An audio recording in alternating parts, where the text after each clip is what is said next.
Hi, welcome to NDE TV. I'm Peggy Robinson. Today's guest is Louise Hamlin, and she has a very special story to share with us. She has had after death communication with her husband. Hi, Louise.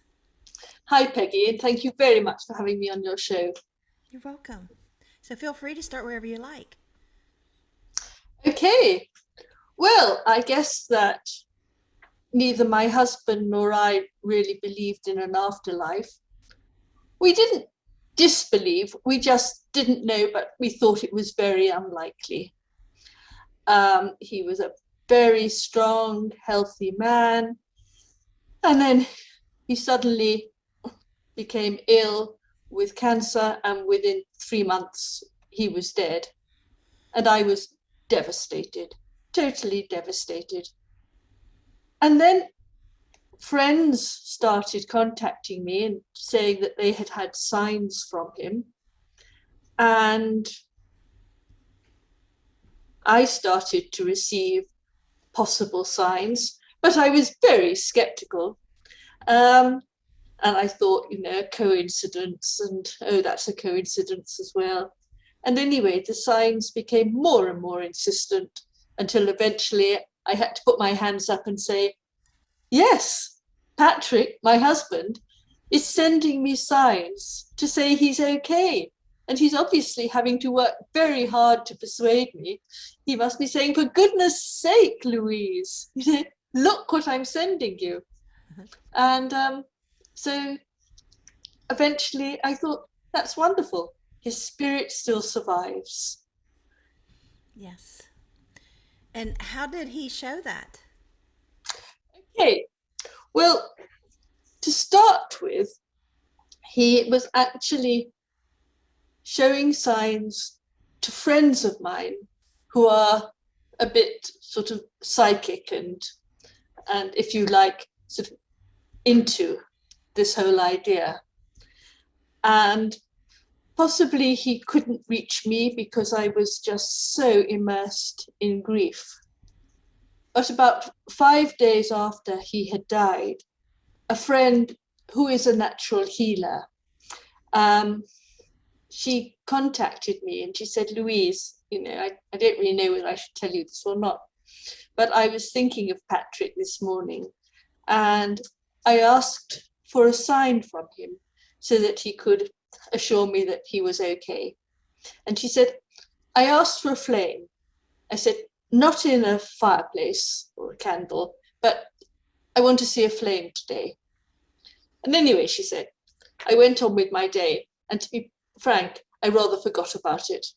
And that evening, I went to draw my sitting room curtains as it got dark. And there, in a neighbouring garden, was a tall, thin flame. It was very unusual. I ran and took a photograph of it, and here's the photograph. And it didn't last for very long, and then it died down. And because there was a fence in the way, I couldn't actually see what was causing it, but it was weird. And I thought, oh, that is Patrick's flame. So she sent it to me and sent me the photograph. And I thought, yeah, but it could be a coincidence. And then, in fact, I guess it must have been about 10 days later, and it was the day of Patrick's funeral. And this same friend, she was driving home, and again, she asked Patrick for a sign as she was driving home. She had the radio on in the car, and so she said, hey, Patrick, I would like to hear Cheap Trick singing I Want You to Want Me. And she asked for that because she'd never heard it on the radio. So, it isn't played very much in the UK. I don't know about America. And so she thought that, it would be significant if she heard it. And anyway, she didn't.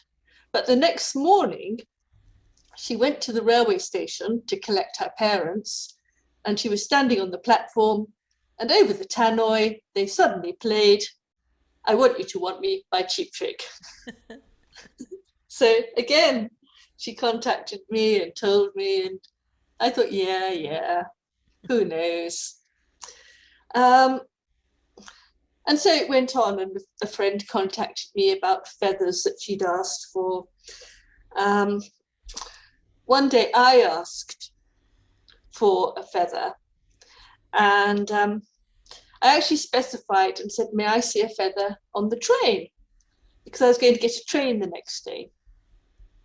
And the next day, I got on the train, and it was very crowded, but there were just 2 empty seats that I could see at the end of the carriage. So I went and very gratefully sat down, and looked down, and there on the seat next to me was a feather.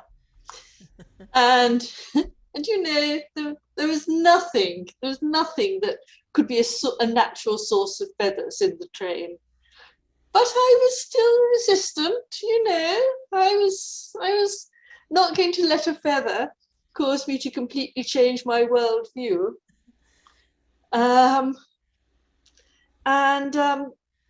Then at this same time, I went to see some mediums, because though I didn't really believe in an afterlife, I was desperate to have some contact with Patrick. And I think they call it cognitive dissonance, when, you know, you have 2 completely different beliefs or thoughts in your mind at the same time. And anyway, the first medium that I went to see, I didn't get on with, and I didn't think that she sort of tapped into him at all. But I didn't give up, and I went onto the internet, and I found another medium who was about 1.5 hours away. So fair distance. Anyway, I rang her up to ask for an appointment. And I rang her and I said, hello, my name's Louise. I didn't give a surname. And I said, I'd really like to have an appointment to see if I can make contact with my husband, who died in February. And this medium said, that might be a bit too soon for him to be able to come through, because this was about, I suppose, 2 or 3 months after he died. And then she said, oh, he died in the middle of February, didn't he? And I said, yes. And then she said, oh, he died on the 16th of February. Louise, that's my birthday. Yes. Well, but anyway, Peggy. Is that a sign? Well, who knows, Peggy? Because actually I said no. So I said, no, he didn't die on the 16th. He lost consciousness on the 16th, but he actually died on the 18th. And this medium said, no, well, he's telling me that he died on the 16th, and that's what I'm writing down. And I thought afterwards, it was quite extraordinary, because in a way he had died to me on the 16th. After the 16th, he couldn't communicate with me. And he was in a very deep coma. And I thought, but in my head, I knew he died on the 18th. So it wasn't even as though this medium was trying to read my mind. And that really impressed me. And I went to see this medium the next week. And again, she said things which really impressed me. So she described him very exactly, both physically and what his personality and character were like. And she said, now he's showing me a cornflower. What does the cornflower mean? And I thought, golly, that's pretty specific, a cornflower. But I knew exactly what it meant, because when we'd got married, he had worn a cornflower in his buttonhole, and the cornflower had been our special wedding flower. So I thought, that's impressive. Then she said, and he's pointing at his feet, and he's wearing slippers, and he's laughing. Why is he doing that? And again, I knew because when the funeral director had asked me to send some clothes for him to wear in the coffin, I thought, well, he was happiest of all when he was outside in the country, doing countryside things. So I sent his sort of his outside country gear. But I looked at his boots and I thought, no, they'll be very heavy on his feet. So instead of sending his boots, which would have gone with what else he was wearing, I sent his slippers. I thought they would just be comfier for him in eternity, as it were. And so I could quite understand why he was laughing at his slippers. So then I had these quite extraordinary meetings with mediums. And a few months later, I went to see a medium again.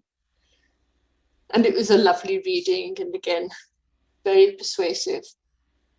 And I had been in contact with her via WhatsApp. Now, WhatsApp it's something that we all use in the UK. I don't think you use it quite so much in America. You can send texts by it, but also you can create groups. So people have WhatsApp groups, which are groups of friends or family groups, you know, and you can post on the group and everybody in the group can see your post. So anyway, I had been in WhatsApp communication with Maria to make an appointment, and I'd gone and it had been lovely. And she had had all sorts of orbs and flashing lights when I first contacted her, which she sort of knew came from my husband. So then one day I left the phone in the house and I went out, and the house was locked up and it was silent, no radio on or anything like that. And when I got home and picked up my phone, I found that in the message box to Maria on WhatsApp, there were words and words and words and words and words, quite extraordinary. And I couldn't work out how they'd got there. And some of the words were proper words, others of the words were not. The whole thing seemed gibberish, really, but it was very long. And I was quite perplexed looking at it. Anyway, I was about to delete it, and then I thought, oh, I don't know. I'll send it to Maria and see what she thinks. So I did. And I said, you know, no idea what this is, but I found it on my phone. And she sent a WhatsApp back saying, no, I don't know what it is either. Anyway, the next day, Maria sent me a WhatsApp and said, Louise, guess what I found on my phone? And there were more words, and a little bit of it was gibberish, but 3 times it said, darling, it's me. And Maria said, I'm sure that's from Patrick to you. And he always called me darling, you know. So I was bowled over, really. But of course, it was always possible that Maria had just done it for some strange reason. I trusted her completely, but, you know, even so. And she got a few more of these messages, and things that she wouldn't have known that came in the messages, but it was always on her phone, ready to send to me. So I guess I was sort of 95 or 96% convinced that they were coming from Patrick. But there was that tiny little bit of doubt. Then on August the 6th, and I know that date because it was his daughter's birthday, I was walking with my dog and the phone was in my pocket. And when I got back, I pulled the phone out of my pocket and I had 2 messages or notifications from WhatsApp telling me that I had created on my phone 2 new WhatsApp groups. One called Hamlin's, one called Hamlin Family. One consisting of Patrick and me, one consisting of Patrick, his daughter, and me. And I stared at these notifications. It said I'd done it at 6 minutes past 11 in the morning. And I knew that at 6 minutes past 11, I had been walking my dog on the common with the phone in my pocket. And I just knew that there was no sort of rational, if you like, explanation for this. I had not done it. And that made me think, my goodness me, it really is Patrick. And from then on, Peggy, I was open to it because I just knew. I knew that his spirit was out there, and I knew that he was trying to tell me that he was still alive and that he loved me very much. And it was fabulous. Did those messages continue on there? Yes, yes. They continued for, I guess, probably about 2 years. I haven't, I'm sorry. Oh, I'm sorry about that. Yes, they did. And the last one, which actually came after I'd written my book and it was being published, said, darling, please hear me, I can hear you, which I thought was just lovely, simply lovely. Yes. He also did other things as well. So he turned lights on and off at significant times. Twice he caused books to fly from a bookcase. And the first time that happened, that was very dramatic. I was in bed. It was about 2 o'clock in the morning or so. I was alone in the house and I was thinking about him, you know, and feeling lonely, wishing he were there in bed with me. And suddenly there was an almighty bang, a thump, just outside the bedroom door. And I was terrified. I had no idea what it was. And I lay there frozen with fear, waiting to see what was going to happen next. And nothing happened. And so eventually I was really brave and I got out of bed and then I turned on the light and I crept to the landing to see what had happened. And there is a bookcase on the landing outside my bedroom. And a book had flown out of the top shelf of the bookcase and had landed with a thump on the floor. And there was no way that that could have happened naturally. No way at all. And I thought, golly, you know, that's Patrick saying, I'm here, don't worry, I'm here. And then I guess a month or 2 later, again, I was in bed and it was nighttime. And again, I was thinking about him. And I was thinking, why did you have to leave me? And then again, there was a thump on the floor, a big thump.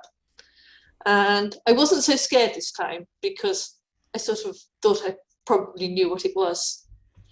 So anyway, I turned on the light and went to the landing. And there, well, again, a book had flown out of the top shelf, so it had landed with a crash on the floor.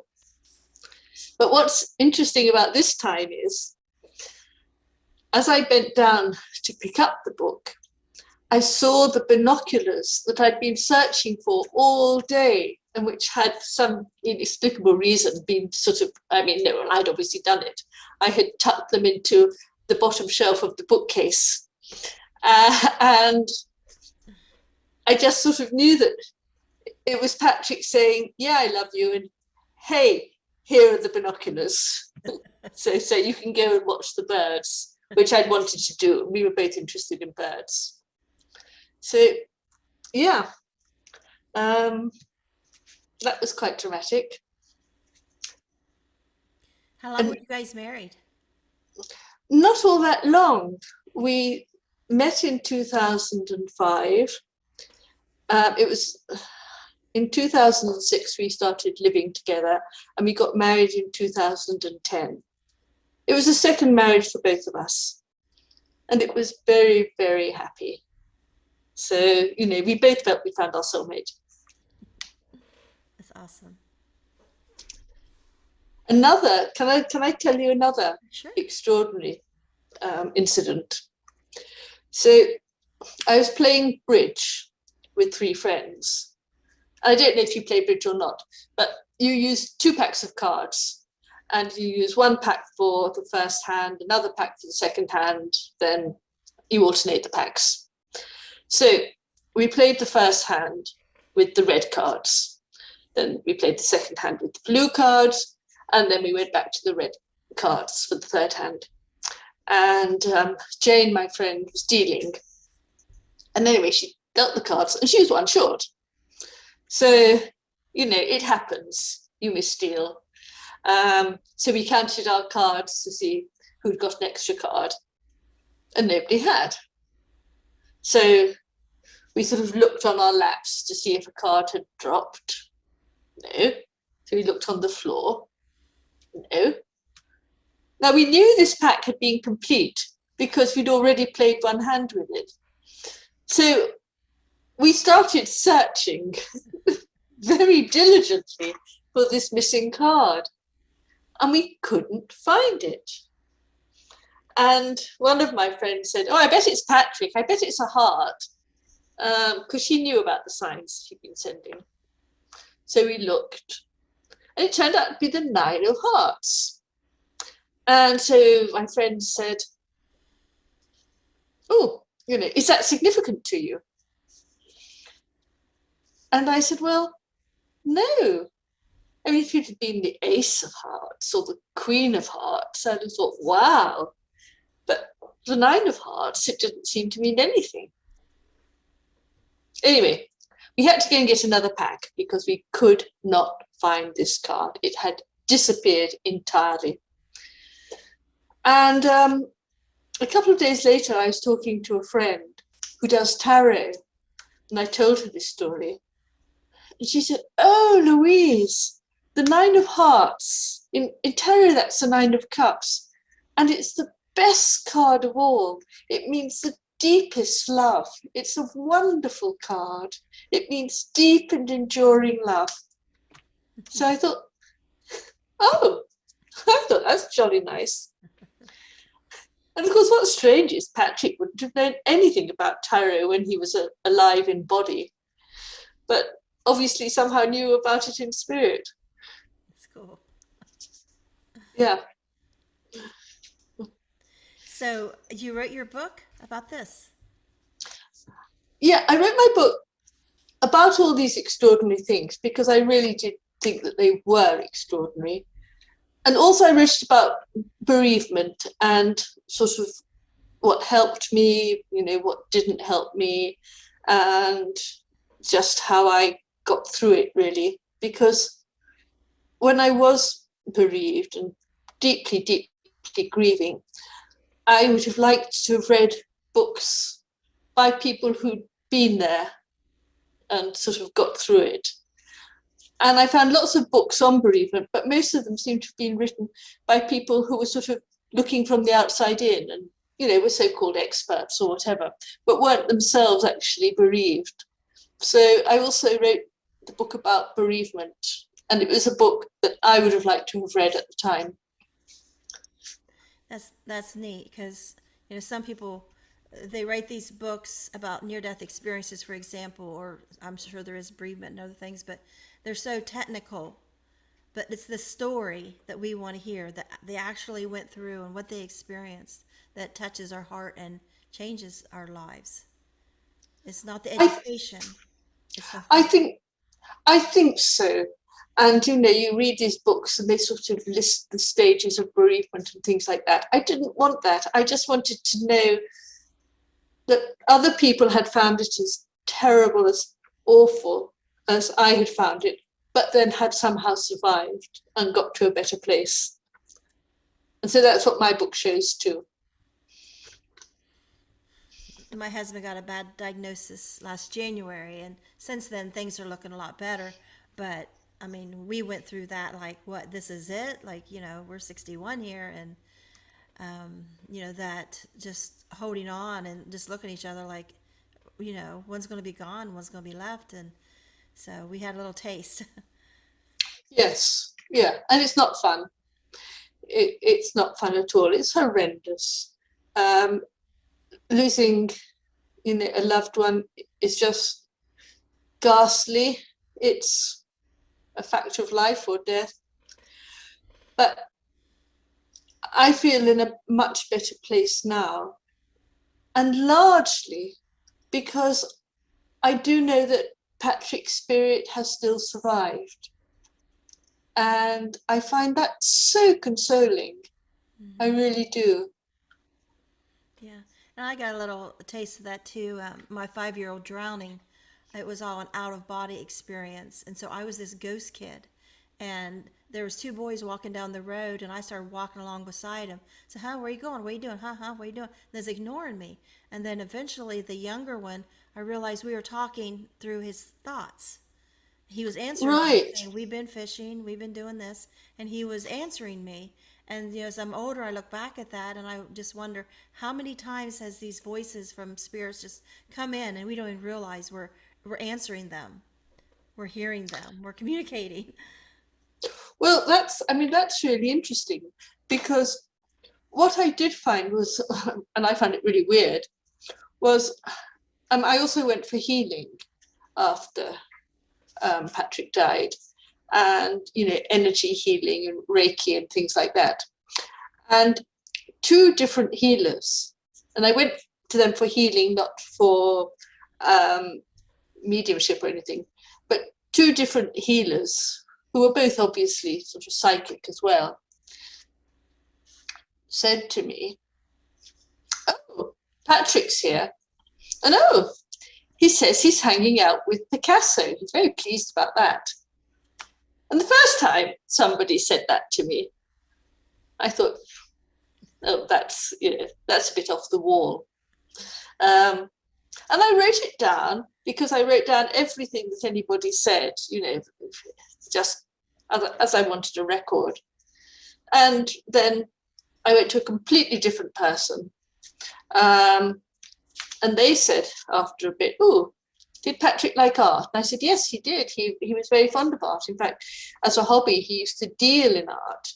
And he was very good at buying it, but he was pretty useless at selling." And they said, "Oh," and so, "Did he like Picasso?" And I said, "Yeah, he likes Picasso." And they said, "Oh, because he's here." And he's saying he's hanging out with Picasso. And I thought, "Oh my God, this is really bizarre." Um, and I thought about it. And Patrick and Picasso didn't really have a language in common because I don't think that Picasso spoke English. And Patrick didn't speak Spanish and only spoke schoolboy French. But then I thought, well, maybe they don't need to have Right? Earth languages in common. Maybe they can communicate anyway. Yeah. Yes. Everything's telepathic. And Yeah, visions yeah, open up to show things and learn things. And yeah. yes. So it's rather nice to think of Patrick hanging out with Picasso. Well, that is the blessing, and I'm sure so many people are jealous, would love to be able to communicate like that with their loved ones, and it's a gift, and And I love that you're sharing it and letting people know instead of just, people don't want to hear this, people won't believe me, because we all go through that stage. Well, that again is why I wrote the book, because I wanted it to sort of validate the experience of other people. Because what I did discover in talking to other people who were also bereaved was that lots of people had had signs, but hadn't talked about it because they hadn't wanted to appear crazy. And some of them said, well, I think it was a sign, but I just, wasn't sure. So I've never mentioned it to anybody. And I thought, yeah, it's worth going out there and saying, yes, you can get signs. And so, yes, if you think you've had a sign, then you probably have had. Yeah, and so many people experience these things all over the world, and like you guys that weren't believers even, and so I think it's good, enough people get talking about it and sharing it that people can say, well, yeah, this happened to me too, but I just dismissed it, so maybe it was real, because we don't know it's a gift unless we trust that it's real. Yeah, no, I think that's true, Peggy. Yeah. Okay. Is there anything else you'd like to share? Um, no, I don't think so. I mean, the signs carried on.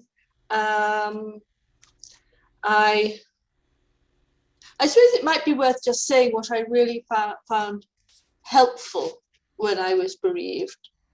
I discovered that meditation really helped. Um, it sort of would calm the churning inside me. And also, I found that just living in the moment was a way of getting through. And of course, we all know in theory that it's a good idea to try and live in the present. And of course, it's jolly, jolly difficult in practice. But I couldn't think about the past because it made me too sad to think what I'd lost. I couldn't think about the future because the future without Patrick was just too terrifying. So I did absolutely concentrate on the now. And I would think, okay, it's an hour till somebody is going to come round. It's 2 hours until um, it's lunchtime, things like that. And that was a way of getting through. And what I also found, and I think this is worth sort of shouting from the rooftops, is that I really liked it. I still do, when people spoke about Patrick and talked about him to me. And I found it really hurtful when people didn't mention him. And people sort of sometimes said, oh, when I met you the other day, I didn't talk about Patrick. I didn't mention him. I thought you would, find it too upsetting. And that's so wrong. I mean, it was really upsetting when they didn't talk about him. Yeah. And I love it still when people talk about him and laugh about him and, and remember stories or say, oh, well, Patrick would think this or that. I find that sort of, it keeps him alive for me in a very special way. I find it ironic that you felt his spiritual death was February 16th, and that being my birthday. And then the thing about the flower, the name of my book is The Will of a Wildflower. And I just thought, is he coming through on here? Just let you know, hey, here's another sign for Yes. you. Yeah. Yeah. No, absolutely. No, I mean, I have realized that everything is connected, and I'm not sure that there are coincidences anymore. Right. Yeah. This was that saying about everything is a miracle or everything isn't or something. You could two ways of living life as if everything's a miracle or if everything's not. And one feels so much better than the other is to see the miracle and the wonder and the joy in things instead of, that pessimistic. Because I know this, I have a brother that's atheist. He has atheist on his license plate, and he just hates any spiritual talk or, afterlife or anything like that. And so I wouldn't want to live like that myself, but to each their own. We all have to what gets us by and what we I believe is mean, true. actually, and I'm not trying to convert anybody from atheism here. I'm really not, because I know I won't. But for people who don't know, and would like to believe but are unsure, a bit like I used to be, then maybe my experiences and my telling the story of them will help them think, actually, yeah, there could well be life after death. And it is so helpful in the way I approach my life now, knowing that I don't have to fear being dead. Do you In believe fact, you'll be with him someday? yes, I do. I certainly do. And that would be lovely. Yeah. And there's so many people that are facing these things, and with no faith, and I just feel bad because that must be so scary to believe that's it, lights out, and it's over, and someone that's passed, that's just it, like, you know no I more. couldn't, I mean, Patrick was a very, very special person. He really was. Um, and I was just devastated to think that his wonderful combination of qualities was no more. And so when I sort of eventually realized that, no, he's still around in spirit, that was such a relief. It really was, to think that he wasn't lost forever. Such a relief. Yeah, well, I died twice and I was still here. I mean, the first one was out of body, being this little ghost kid running around. And then 20 years later, ectopic pregnancy, I went through the tunnel. It's in the bright white light, heaven. I seen God, Jesus, angels, I mean, everything. I had the whole experience. And that experience saved my life, because when I come back, that let me know that I was about dead here. And I needed my doctor to take me seriously. Something's wrong, because he checked me out and he says, "You're fine." I said, "Well, I'm not going home." So he admitted me to the hospital. And the next morning, he did another ultrasound and found I had internal bleeding, filling our entire abdominal cavity, part of my chest. And if I hadn't had that NDE, I would have just went home. Doctor says you're fine. All my symptoms went away after I come back from my NDE. So I would have thought, oh, I guess I'm okay. I guess I was just sick, or I guess I just had a cramp, or something. And I would have went home and I would have been dead by morning. So Golly, how lucky. yeah, but How very lucky. yeah, that NDE saved my life, Yes. because I thought I was just dead and I was in heaven accepting it, and now I'm back. And I felt like God gave me a little bit extra time to try to save my life, to get my doctor to understand something's wrong. And I failed. I couldn't do that because he went home. Went ahead and admitted me. He says, there's nothing wrong, but it make you feel better. You can stay overnight. And he went on home. My husband went home, and I laid there in a private room thinking, I'm going to die here. And I kept dying through the night. I didn't have any more NDEs, but I knew I kept dying. So, I just look back all these years later and thought, if it wasn't for that NDE, I would have just went home and been found dead in the morning. Yes. Yeah. Yeah. I can't understand it. I don't understand any of it at all. But I don't have to understand it. It's like using a cell phone. I can't begin to understand how it works, but I know it does. Yeah. And that's the same with the afterlife. Can't begin to understand it, but I know it's there. Yeah. And appreciation of it brings so much joy and healing to us, to appreciate that we got these gifts, this insight, this knowledge that a lot of people don't have. Yeah. Yes, I mean, in a way, I sort of feel very lucky. I was unlucky that Patrick died so young. Um, God, that was awful. But I'm very lucky that he was a very strong man. He was an alpha male, and he was going to get that message to me. And he tried, and he tried, and he tried, and he did. That's awesome. Well, thank Yeah. you, Louise, so much for coming on and sharing your beautiful story. And give the name of your book again. WhatsApps from Heaven. Awesome. And yeah, and my website is Louise Hamlin, www.louisehamlin.com. Okay. All right. Thank you. Thank you.